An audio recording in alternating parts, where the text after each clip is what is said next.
இன்று சாம்பல் புதன். சாம்பல் பற்றி என்ன விஷயங்கள் வேதம் சொல்லுதுன்னு பார்க்கலாம். ஜீசஸ் கிரைஸ்ட் சொல்றாங்க, கோரசீனே உனக்கு ஐயோ, பெத்சாயிதாவே உனக்கு ஐயோ, உங்களில் செய்யப்பட்ட பலத்த செய்கைகள் தீருவிலும் சீதோனிலும் செய்யப்பட்டிருந்ததானால் அப்பொழுது இரட்டுடுத்தி சாம்பலில் உட்கார்ந்து மனம் திரும்பி இருப்பார்கள். ஆக சாம்பலில் உட்காருவது என்பது எதை குறிக்கும்னா, மனம் திரும்புவதற்கு முன்னாடி உள்ள ஒரு படி. என்னுடைய வாழ்க்கையில ஆண்டவருக்கு பிரியமில்லாத காரியம் என்னென்ன இருக்கு, நாம் போகும் பாதை சரியில்லை, இதுல பல காரியங்கள் மாற்றப்பட வேண்டும் என்று உணர்கிறவர்கள் அதற்கு ஒரு அடையாளமாக சாம்பலில் உட்கார்ந்து தங்களுடைய காரியங்களை யோசித்து இனிமே நான் இப்படி செய்ய மாட்டேன்னு சொல்லி மனம் திரும்புகிற ஒரு காரியம் நடக்கும். இது நம்ம பழைய ஏற்பாட்டிலையும் பார்க்கலாம்.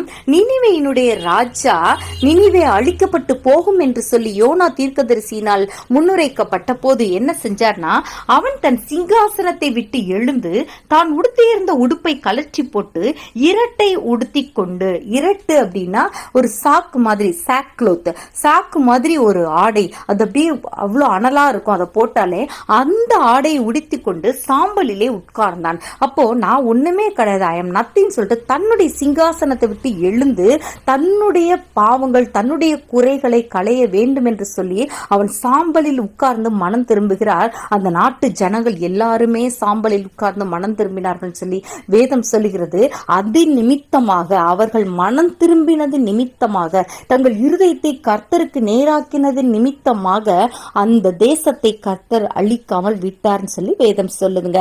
சோ இந்த காலங்களில் கூட, இந்த லெந்து நாட்களில் கூட, அதன் தொடக்கமான இந்த சாம்பல் புதனில் கூட நாமும் நம்மிடத்தில் உள்ள குறைவுகள், நாம் மனம் திரும்ப வேண்டிய காரியங்கள் என்னென்ன இருக்குன்னு சொல்லி அமர்ந்திருந்து யோசித்து பார்த்தோமானால் அதிலிருந்து வெளியில வருவதற்கு ஏதுவாக இருக்கும்.